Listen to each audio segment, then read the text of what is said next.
हाँ तो प्यारे बच्चों, आज की इस क्लास में हम लोग क्लास 10 के साइंस यानी कि विज्ञान के काफ़ी महत्वपूर्ण मोस्ट वीवीआई वस्तुनिष्ठ प्रश्न को चुन चुन के लेके आए हुए हैं। और ये जो 40 वस्तुनिष्ठ प्रश्न हैं ना, आपके बोर्ड एग्जाम में 2026 में काफ़ी सारे प्रश्न आपको यहीं से देखने को मिलेगा।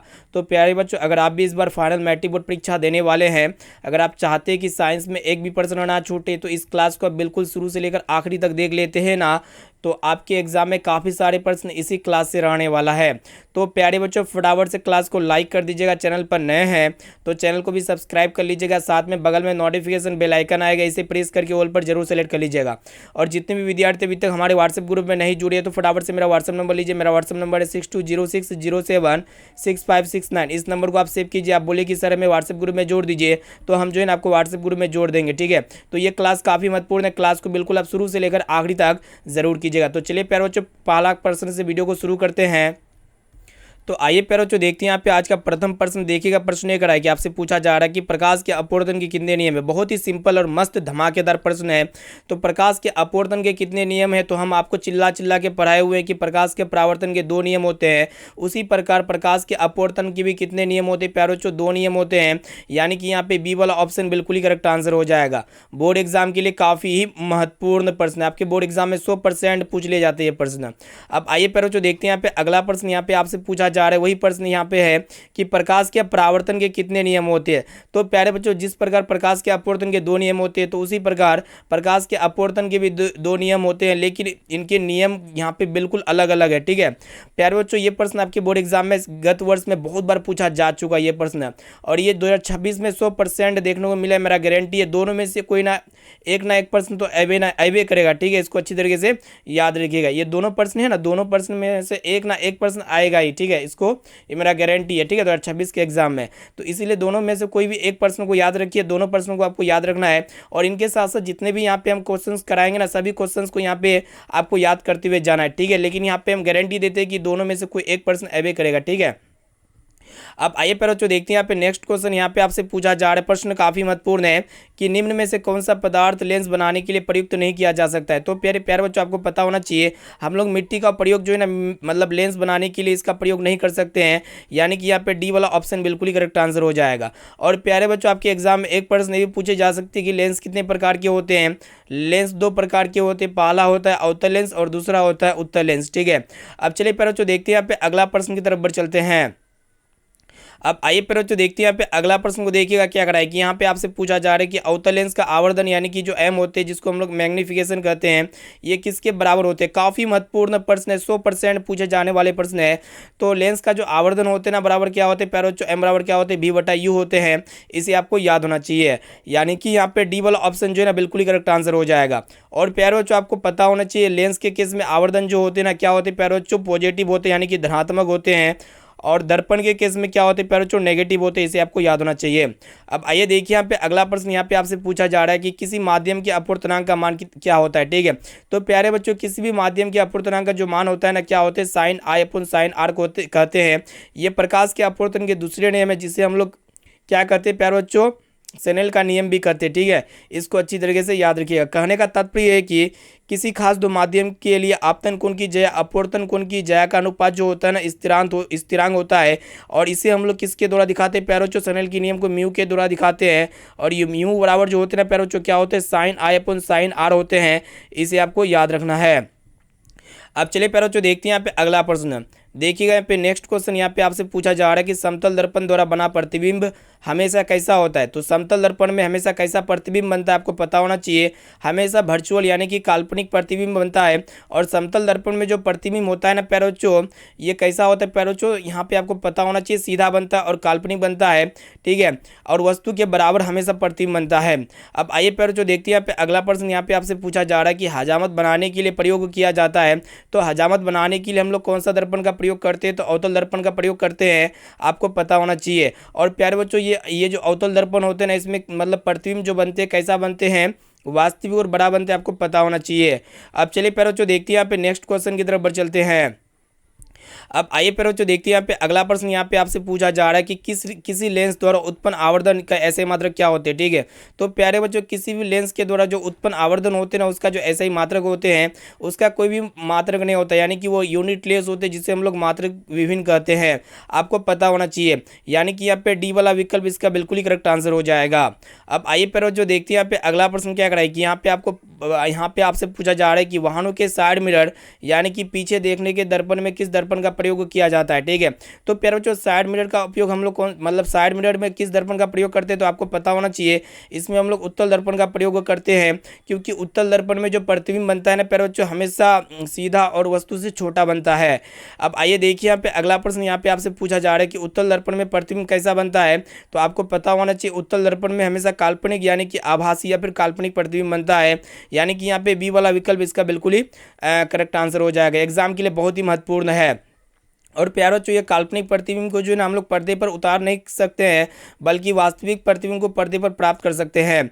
अब चलिए प्यारो जो देखते हैं यहाँ पे नेक्स्ट क्वेश्चन की तरफ बढ़ चलते हैं। अब आइए देखिए यहाँ पे अगला प्रश्न यहाँ पे आपसे पूछा जा रहा है कि प्रकाशिक माध्यम कितने प्रकार के होते हैं। तो प्रकाशिक माध्यम जो होते हैं ना प्यारे बच्चों ये कितने प्रकार के होते हैं, तो ये जो है ना कितने प्रकार के होते हैं, 3 प्रकार के होते हैं, यानी कि यहाँ पे सी वाला विकल्प इसका बिल्कुल ही करेक्ट आंसर हो जाएगा। अब आइए प्यारे बच्चों देखते हैं यहाँ पे अगला प्रश्न यहाँ पे आपसे पूछा जा रहा है कि लोहा से जिंक से लेपित करने की क्रिया को हम लोग क्या कहते हैं। तो लोहा से जिंक को लेपित करने की क्रिया को हम लोग क्या कहते हैं, गैल्वेनीकरण कहते हैं, यानी कि यहाँ पे बी वाला विकल्प इसका बिल्कुल ही करेक्ट आंसर हो जाएगा। अब आइए प्यारे बच्चों देखते हैं यहाँ पे अगला प्रश्न यहाँ पे आपसे पूछा जा रहा है कि साग सब्जियों को विघटित होकर कंपोस्ट बनना किस प्रकार का अभिक्रिया का उदाहरण होता है। तो प्यारे बच्चों यहाँ पे साग सब्जी क्या होते हैं, विघटित होकर के क्या बनता है, कंपोस्ट बनता है। तो इसमें उष्मा का क्या होता है प्यारे बच्चों, उत्सर्जन होते हैं, इसमें उष्मा की आवश्यकता होती है, O2 की आवश्यकता होती है, और जिसमें उष्मा का उत्सर्जन होता है ना प्यारे बच्चों उसको हम लोग क्या कहते हैं, उष्मा क्षेपी रासायनिक अभिक्रिया कहते हैं। और इसमें एक प्रश्न ये भी पूछ लिया आते हैं कि शरीर में भोजन का पचना किस प्रकार की रासायनिक अभिक्रिया है, तो ये भी जो है ना उष्मा क्षेपी रासायनिक अभिक्रिया का उदाहरण है। अब चलिए प्यारे बच्चों देखते हैं यहाँ पे अगला प्रश्न। चलिए देखिए यहाँ पे नेक्स्ट क्वेश्चन यहाँ पे आपसे पूछा जा रहा है कि निम्न में से कौन सा उत्पाद लेड नाइट्रेट को गर्म करने पर प्राप्त होता है। तो प्यारे बच्चों आपको पता होना चाहिए लेड नाइट्रेट को गर्म करने पर क्या प्राप्त होता है, आपको पता होना चाहिए। तो NO2 और O2 प्राप्त होते हैं, यानी कि इसका डी वाला विकल्प बिल्कुल ही करेक्ट आंसर हो जाएगा। अब आइए प्यारे बच्चों देखते हैं यहाँ पे अगला प्रश्न यहाँ पे आपसे पूछा जा रहा है कि निम्न में से कौन सही है। तो यहाँ पे 4 गो विकल्प दिए हुए, जिनमें से पहला विकल्प ये कोई भी विकल्प सही होगा। तो यहाँ पे जो होते हैं ना प्यारे बच्चों आपको पता होना चाहिए ये वाला जो ऑप्शन बी में दिया हुआ विकल्प Na2CO3 10H2O, ये जो होते हैं ना प्यारे बच्चों किसका रासायनिक सूत्र होते हैं, धोवन सोडा का रासायनिक सूत्र होते हैं। और यहाँ पे H2 यानी कि जल के साथ कितने अणु होते हैं प्यारे बच्चों, 10 अणु जल होते हैं, आपको पता होना चाहिए। ठीक है, और प्यारे बच्चों ये धोवन सोडा का जो रासायनिक नाम होते हैं ना क्या होते हैं, सोडियम कार्बोनेट होते हैं, साथ में इसे भी आपको याद रखना है। अब आइए प्यारे बच्चों देखते हैं यहाँ पे अगला प्रश्न। देखिएगा यहाँ पे अगला प्रश्न यहाँ पे आपसे पूछा जा रहा है कि एक समीकरण दिया हुआ है, यानी कि हाइड्रोजन ऑक्सीजन के साथ संयोग करके जल बनाता है। तो यह एक प्रकार का क्या है, कहने का तात्पर्य ये है प्यारे बच्चों, जब 2 या 2 से छोटा अणु मिल करके एक बड़े अणु का निर्माण करता है तो उसको हम लोग क्या कहते हैं, संयोजन अभिक्रिया कहते हैं। संयोजन अभिक्रिया में क्या होते हैं कि 2 गो छोटा अणु मिल करके जो है ना प्यारे बच्चों एकल उत्पाद बनाते हैं, यानी कि एक बड़ा सा अणु का निर्माण करते हैं, तो उसको हम लोग क्या कहते हैं, संयोजन अभिक्रिया कहते हैं। यानी कि यहाँ पे ए वाला ऑप्शन इसका बिल्कुल ही करेक्ट आंसर हो जाएगा। इसमें क्या हो रहा है कि हाइड्रोजन ऑक्सीजन के साथ संयोग करके क्या बनाते हैं, जल नामक द्रव का निर्माण करते हैं। अब आइए प्यारे बच्चों देखते हैं यहाँ पे अगला प्रश्न यहाँ पे आपसे पूछा जा रहा है कि निम्न में कौन ऑक्सीकरण की क्रिया नहीं है। तो यहाँ पे ऑक्सीकरण की क्रिया नहीं है, कौन नहीं है आपको बताना है। तो प्यारे बच्चों ऑक्सीकरण की क्रिया में क्या होता है कि जिसमें ऑक्सीजन का योग होता है, ठीक है, और यहाँ पे जिसमें ऑक्सीजन का योग किस किस में होता है, दहन में होता है, यानी कि कोई भी चीज़ ऐसे तो जलेगा नहीं, ठीक है। और यहाँ पे श्वसन में भी हम लोग ऑक्सीजन को लेते हैं, और भोजन का पचना बिना ऑक्सीजन के, अगर ऑक्सीजन नहीं लेता है तो कोई क्या होता है प्यारे बच्चों, मर जाता है और उसका पेट फूलने लगता है, क्योंकि उसमें क्या होता है प्यारे बच्चों, भोजन नहीं पचने लगता है। और यहाँ पे अवक्षेपण में क्या होगा प्यारे बच्चों, इसमें ऑक्सीजन की क्रिया नहीं होती है, ठीक है, यानी कि यहाँ पे डी वाला ऑप्शन इसका बिल्कुल ही करेक्ट आंसर हो जाएगा।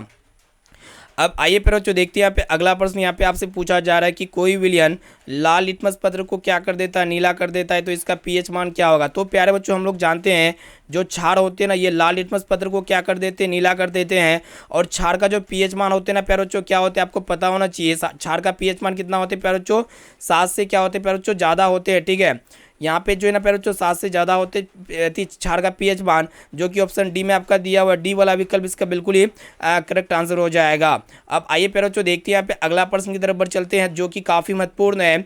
तो प्यारे बच्चों प्रश्न को देखिएगा, यहाँ पे आपसे पूछा जा रहा है कि किसी भी उदासीन विलयन का पीएच का मान कितना होता है। तो प्यारे बच्चों जो भी विलयन उदासीन होता है ना तो उसका पीएच का मान कितना होता है, 7 होता है, इसे आपको पता होना चाहिए। और अम्लीय विलयन के पीएच का मान कितना होता है प्यारे बच्चों, 7 से कम होता है, साथ में इसे भी आपको याद रखना है। अब आइए प्यारे बच्चों देखते हैं यहाँ पे अगला प्रश्न यहाँ पे आपसे पूछा जा रहा है कि निम्नांकित में से कौन लवण है। तो यहाँ पे 4 को विकल्प दिया हुआ है, जिनमें से क्या होगा प्यारे बच्चों, कोई एक लवण होगा। लवण बोले तो सोल्ट, सामान्य लवण यहाँ पे कौन है प्यारे बच्चों, इनमें से यहाँ पे देखिएगा प्यारे बच्चों लवण जो होते हैं ना प्यारे बच्चों NaCl एक प्रकार का क्या होते हैं, सामान्य लवण होते हैं, जिसमें लास्ट में Cl होगा। तो यहाँ पे Cl किसमें प्यारे बच्चों, HCl है। ठीक है, सॉरी यहाँ पे लवण पूछ रहा है। ठीक है, ये एक प्रकार का अम्ल हो जाएगा जिसमें Cl होते हैं। और जिसमें OH होते हैं ना प्यारे बच्चों, वो क्या होते हैं आपको पता होना चाहिए, वो क्षार होते हैं। ठीक है, और ये यहाँ पे K2SO पर एक प्रकार का क्या हो जाएगा प्यारे बच्चों, लवण हो जाएगा, आपको पता होना चाहिए, जिसको हम लोग पोटेशियम सल्फेट कहते हैं। यहाँ पे सी वाला ऑप्शन इसका बिल्कुल ही करेक्ट आंसर हो जाएगा। अब आइए प्यारे बच्चों देखते हैं यहाँ पे अगला प्रश्न यहाँ पे आपसे पूछा जा रहा है कि हमारे शरीर में पीएच के कितने परास के बीच कार्य करता है। तो प्यारे बच्चों हमारा शरीर जो होते हैं ना ये 7.0 से 7.8 के बीच कार्य करता है, आपको पता होना चाहिए। और प्यारे बच्चों जो रक्त होते हैं, जो ब्लड होते हैं ना, रक्त का पीएच मान कितना होता है, तो 7.4 होते हैं, साथ में इसे भी आपको याद होना चाहिए। अब आइए प्यारे बच्चों देखते हैं यहाँ पे अगला प्रश्न को देखिएगा क्या करा है कि यहाँ पे आपसे पूछा जा रहा है कि बेकिंग पाउडर का अनुसूत्र क्या होते हैं। तो प्यारे बच्चों ये जो बेकिंग पाउडर होते हैं ना, इसका जो अनुसूत्र होते हैं क्या होते हैं आपको पता होना चाहिए। तो NaHCO3 होते जो कि ऑप्शन सी में आपका दिया हुआ है, जिससे हम लोग क्या कहते हैं प्यारे बच्चों, सोडियम हाइड्रोजन कार्बोनेट कहते हैं। अब आइए प्यारे बच्चों देखते हैं यहाँ पे अगला प्रश्न यहाँ पे आपसे पूछा जा रहा है कि निम्नलिखित में से सबसे प्रबल अम्ल कौन है। तो यहाँ पे सबसे प्रबल लवण पूछ रहा है। ठीक है, तो प्रबल लवण यहाँ पे आपसे पूछा जा रहा है, यानी कि स्ट्रॉन्ग सोल्ट इनमें से कौन है। तो प्यारे बच्चों आपको पता होना चाहिए ये NaCl जो है ना स्ट्रॉन्ग सोल्ट है, और इसका उपयोग हम लोग जो है ना प्यारे बच्चों सामान्य जीवन में करते हैं। ठीक है, यानी कि इसका ए वाला ऑप्शन बिल्कुल ही करेक्ट आंसर हो जाएगा, जिसको हम लोग सोडियम क्लोराइड भी कहते हैं। अब चलिए प्यारे बच्चों देखते हैं यहाँ पे अगला प्रश्न की तरफ बढ़ चलते हैं। चलिए देखिए यहाँ पे नेक्स्ट क्वेश्चन यहाँ पे क्या करा है कि यहाँ पे आपसे पूछा जा रहा है कि दांतों को साफ करने के लिए जो दंत मंजन होता है ना, जिसको हम लोग टूथपेस्ट कहते हैं, ये प्राय होता है। तो प्यारे बच्चों दांतों को साफ करने के लिए जो दंत मंजन होते हैं ये क्षारीय प्रकृति के होते हैं, यानी कि यहाँ पे ए वाला ऑप्शन बिल्कुल ही करेक्ट आंसर हो जाएगा। अब आइए प्यारे बच्चों देखते हैं यहाँ पे अगला प्रश्न क्या करा है कि यहाँ पे आपसे पूछा जा रहा है कि मनुष्य में वीर्य संबंधित है। तो प्यारे बच्चों वीर्य जो होते हैं ना ये किससे संबंधित होते हैं, तो ये उत्सर्जन से संबंधित होते हैं। और प्यारे बच्चों मनुष्य में जो है ना एक जोड़ा वीर्य पाए जाते हैं, यानी कि केगो वीर्य पाए जाते हैं, 2 गो वीर्य पाए जाते हैं। अब आइए प्यारे बच्चों देखते हैं यहाँ पे अगला प्रश्न यहाँ पे आपसे पूछा जा रहा है कि स्वपोषी पोषण के लिए आवश्यक होते हैं। तो प्यारे बच्चों स्वपोषी पोषण जो खुद से पोषण अपना प्राप्त करते हैं, जो भोजन अपना स्वयं तैयार करते हैं, तो वो आपका स्वपोषी पोषण होते हैं। और इसके लिए क्या क्या आवश्यक होते हैं, CO2 आवश्यक होते हैं जो पेड़ पौधे वायुमंडल से लेते हैं। क्लोरोफिल जो है तो ना प्यारे बच्चों ये प्रकाश संश्लेषण की उत्पत्ति में मतलब प्रकाश संश्लेषण की उपस्थिति में लेते हैं। ठीक है, और यहाँ पे सूर्य प्रकाश जो होते हैं ना प्यारे बच्चों इसकी उपस्थिति में अपना भोजन तैयार करते हैं। यानी कि स्वपोषी पोषण के लिए क्या क्या आवश्यक है, ये सभी आवश्यक है। यहाँ पे जो है ना ऑप्शन नंबर डी बिल्कुल ही करेक्ट आंसर हो जाएगा। अब चलिए प्यारे बच्चों देखते हैं यहाँ पे अगला प्रश्न की तरफ बढ़ चलते हैं, जो कि काफ़ी महत्वपूर्ण प्रश्न यहाँ पे आपके सामने प्रस्तुत कर रहे हैं। तो प्यारे बच्चों प्रश्न को देखिएगा, प्रश्न ये करा है कि आपको बताना है कि मैग्नीशियम पाया जाता है। तो प्यारे बच्चों ये जो मैग्नीशियम पाया जाता है ना किस में पाए जाते हैं, तो आपको पता होना चाहिए ये क्लोरोफिल में पाए जाते हैं, यानी कि ए वाला विकल्प इसका बिल्कुल ही करेक्ट आंसर हो जाएगा। और प्यारे बच्चों देखिए यहाँ पे अगला प्रश्न क्या करा है कि यहाँ पे आपसे पूछा जा रहा है कि मनुष्य में प्रमुख उत्सर्जी अंग है। तो प्यारे बच्चों प्रमुख उत्सर्जी अंग इसमें से कौन है, तो आपको बताना है। तो वीर्य यानी कि जो किडनी है ना प्यारे बच्चों मनुष्य का प्रमुख उत्सर्जी अंग है, यानी कि यहाँ पे सी वाला ऑप्शन बिल्कुल ही करेक्ट आंसर हो जाएगा। अब आइए प्यारे बच्चों देखते हैं यहाँ पे अगला प्रश्न यहाँ पे आपसे पूछा जा रहा है कि अमीबा अपना भोजन किसके द्वारा पकड़ता है। तो अमीबा जो होते हैं ना प्यारे बच्चों अपना भोजन किसके द्वारा पकड़ता है, तो कुटपाथ के द्वारा पकड़ता है, यानी कि यहाँ पे बी वाला विकल्प इसका बिल्कुल ही करेक्ट आंसर हो जाएगा। और प्यारे बच्चों द्विखंडन किस में होते हैं, तो अमीबा में होते हैं, आपको पता होना चाहिए, बोर्ड एग्जाम के लिए बहुत ही महत्वपूर्ण है। अब चलिए प्यारे बच्चों देखते हैं यहाँ पे अगला प्रश्न की तरफ बढ़ चलते हैं। देखिएगा यहाँ पे आपसे पूछा जा रहा है कि निम्नलिखित में से कौन मलेरिया परजीवी है। तो यहाँ पे आपको बताना है कि कौन जो है ना मलेरिया परजीवी है। तो प्यारे बच्चों आपको पता होना चाहिए जो प्लाज्मोडियम है ना ये मलेरिया परजीवी है, यानी कि यहाँ पे ए वाला विकल्प बिल्कुल ही करेक्ट आंसर हो जाएगा। अब आइए प्यारे बच्चों देखते हैं यहाँ पे अगला प्रश्न। यहाँ पे आपसे पूछा जा रहा है कि विद्युत चुम्बक बनाने के लिए प्राय किस पदार्थ के छड़ का उपयोग किया जाता है। तो विद्युत चुम्बक बनाने के लिए जो है ना प्यारे बच्चों हम लोग किस पदार्थ का उपयोग करते हैं, किस पदार्थ के छड़ का उपयोग करते हैं। तो आपको पता होना चाहिए नरम लोहा का उपयोग करते हैं, यानी कि यहाँ पे सी वाला विकल्प इसका बिल्कुल ही करेक्ट आंसर हो जाएगा। और प्यारे बच्चों विद्युत चुंबक में किस धातु का तार लपटाया जाता है। तो कॉपर का तार लपटा जाता है, आपको पता होना चाहिए। अब चलिए प्यारे बच्चों देखते हैं यहाँ पे अगला प्रश्न की तरफ बढ़ चलते हैं। चलिए देखिए यहाँ पे नेक्स्ट क्वेश्चन यहाँ पे क्या करा है कि आपको बताना है कि हमारे घरों में जो विद्युत आपूर्ति की जाती है वो जो होता है ना प्यारे बच्चों कितना वोल्ट पर कौन सा धारा होता है। तो प्यारे बच्चों हम जो अपने घरों में विद्युत धारा अपना यूज करते हैं, ठीक है, तो वो जो होते हैं ना प्यारे बच्चों 220 वोल्ट पर प्रत्यावर्ती धारा होती है, यानी कि यहाँ पे सी वाला ऑप्शन बिल्कुल ही करेक्ट आंसर हो जाएगा।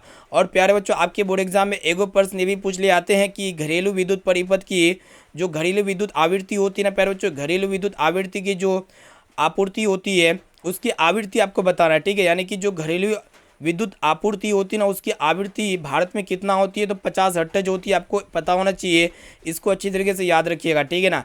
अब चलिए प्यारे बच्चों देखते हैं यहाँ पे अगला प्रश्न। देखिए यहाँ पे अगला प्रश्न क्या कर रहा है कि किसी वस्तु का प्रतिबिंब आप आँख के किस भाग पर बनता है, ठीक है। तो प्यारे बच्चों किसी भी वस्तु का प्रतिबिंब आँख के किस भाग पर पड़ता है वो आपको बताना है। तो आपको पता होना चाहिए प्यारे बच्चों रेटिना पर बनता है, ठीक है। और प्यारे बच्चों हमारे नेत्र में जो प्रतिबिंब बनता है ना प्यारे बच्चों कैसा बनता है, वास्तविक उल्टा और वस्तु से छोटा बनता है, इसे आपको याद होना चाहिए। और प्यारे बच्चों आपके एग्जाम में एगो प्रश्न ये भी पूछ ले आती है कि आँख में प्रवेश कर मतलब आँख में जो होते हैं ना प्यारे बच्चों हमारे जो नेत्र होते हैं उसमें जैसे ही प्रकाश का अपवर्तन होता है ना तो सबसे पहले कौन सा भाग में होता है। तो आपको पता होना चाहिए कॉर्निया भाग में होता है, ठीक है। और प्यारे बच्चों आपके एग्जाम में एगो प्रश्न ये भी पूछ ले आते हैं कि आँख का जो रंगीन भाग होता है ना प्यारे बच्चों क्या होता है, आइरिस होता है, ठीक है। अब आइए प्यारे बच्चों देखते हैं यहाँ पे अगला प्रश्न। यहाँ पे आपसे पूछा जा रहा है कि एक स्वस्थ आँख की दूरी बिंदु होती है, दूर बिंदु कितनी होती है। तो अनंत होती है, आपको पता होना चाहिए, यानी कि यहाँ पे डी वाला ऑप्शन बिल्कुल ही करेक्ट आंसर हो जाएगा, ठीक है ना। बोर्ड एग्जाम के लिए बहुत ही महत्वपूर्ण है। और प्यारे बच्चों आँख का जो निकट बिंदु होता है ना कितना होता है, आपको पता होना चाहिए 25 सेंटीमीटर होता है। और प्यारे बच्चों जो भी व्यक्ति निकट दृष्टि दोष से पीड़ित होता है ना तो उस व्यक्ति को मतलब दोष को सुधारने के लिए हम लोग किस लेंस का उपयोग करते हैं। तो अवतल लेंस का उपयोग करते हैं, ठीक है ना। अब चलिए प्यारे बच्चों देखते हैं यहाँ पे अगला प्रश्न। आइए देखिए यहाँ पे अगला प्रश्न क्या कर रहा है कि यहाँ पे आपको बताना है कि जीवाश्म ईंधन की ऊर्जा का वास्तविक स्रोत है। तो जीवाश्म ईंधन की ऊर्जा का जो वास्तविक स्रोत है इनमें से कौन है वो आपको बताना है। तो प्यारे बच्चों सूर्य जो है ना ये जीवाश्म ईंधन की ऊर्जा का वास्तविक स्रोत है, यानी कि यहाँ पे सी वाला विकल्प इसका बिल्कुल ही करेक्ट आंसर हो जाएगा। और प्यारे बच्चों सौर ऊर्जा किसके द्वारा ग्रहण की जाती है। जो सौर ऊर्जा होती है ना प्यारे बच्चों जो सोलर एनर्जी होती है किसके द्वारा ग्रहण की जाती है। तो प्रकाश के द्वारा ग्रहण की जाती है, ठीक है। सौर ऊर्जा किसके द्वारा ग्रहण की जाती है, ये प्रश्न जो है ना थोड़ा हमको कंफ्यूज हो रहा है, ठीक है। इसका राइट आंसर क्या होना चाहिए, मेरे ख्याल से प्रकाश संश्लेषण हो जाएगा, ठीक है। आप बताइए प्यारे बच्चों सौर ऊर्जा पौधे में जो प्रकाश की सौर ऊर्जा जो होता है ना प्यारे बच्चों किसके द्वारा ग्रहण की जाती है। इसका राइट आंसर आप हमें कमेंट सेक्शन में जाके बता सकते हैं। अब आइए प्यारे बच्चों देखते हैं यहाँ पे अगला प्रश्न क्या कराए कि आपको बताना है कि विद्युत चुंबक प्रेरक की खोज किसने की थी।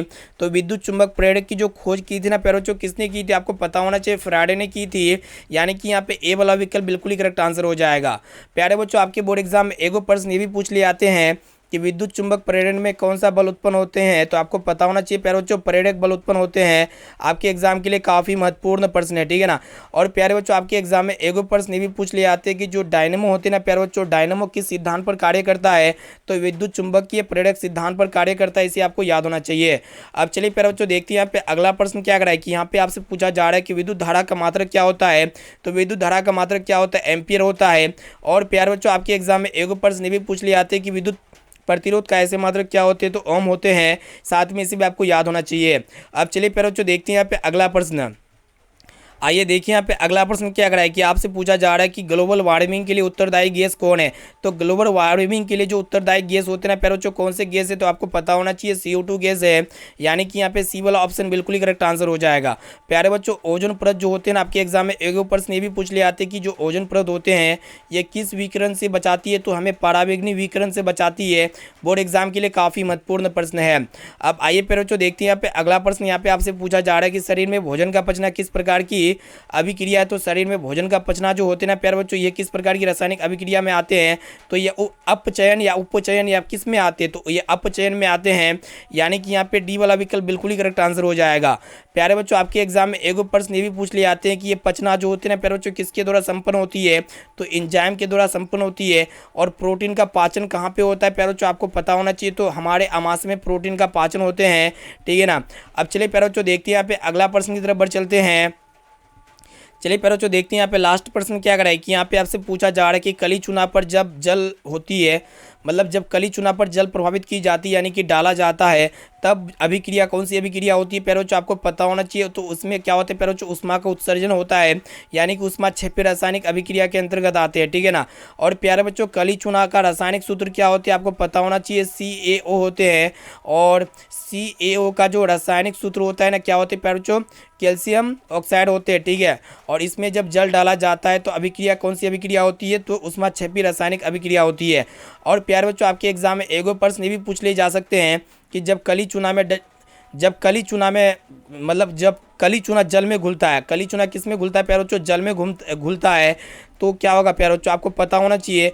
तो क्या होगा प्यारे बच्चों, कैल्शियम हाइड्रोक्साइड बनेगा, ठीक है। इसको अच्छी तरीके से याद रखिएगा, बोर्ड एग्जाम के लिए काफ़ी महत्वपूर्ण है। तो प्यारे बच्चों यहाँ पे हम लोग काफ़ी महत्वपूर्ण साइंस के टॉप लेवल के 40 वस्तुनिष्ठ ऑब्जर्व प्रश्न को पढ़ चुके हैं। ये सभी प्रश्न आपके आगामी बोर्ड परीक्षा यानी कि 2026 के लिए अत्यंत ही महत्वपूर्ण था। तो इस क्लास को अपने दोस्तों तक जरूर शेयर कीजिए, आपके साथ जितने भी संसाधी बोर्ड एग्जाम 2026 में मौजूद होंगे। और यहाँ पे अपने दोस्त यार को भी जरूर बताइएगा, अपने यहाँ पे कोचिंग क्लास या फिर ऑफलाइन ट्यूशन जहाँ पे भी आप पढ़ाई करते हैं, ठीक है, तो अपने भाई बहन को भी जरूर बताइएगा, ठीक है ना। और प्यारे बच्चों यहाँ पे ये मेरे लिए प्लस पॉइंट रहेगा और आपके लिए भी प्लस पॉइंट रहेगा, आपको पढ़ने में मजा आएगा, ठीक है ना। तो यहाँ पे इस वीडियो को अपने दोस्तों तक जरूर शेयर कीजिएगा प्यारे बच्चों। और जितने भी विद्यार्थी अभी तक हमारे व्हाट्सएप ग्रुप में नहीं जुड़े तो फटाफट से मेरा व्हाट्सएप नंबर लीजिए। मेरा व्हाट्सएप नंबर है 6206076569। इस नंबर को आप सेव कीजिए, आप बोले कि सर हमें व्हाट्सएप ग्रुप में जोड़ दीजिए, तो हम जो है आपको व्हाट्सएप ग्रुप में जोड़ देंगे। तो प्यारे बच्चों फिर मिलते हैं यहाँ पे अगले क्लास में।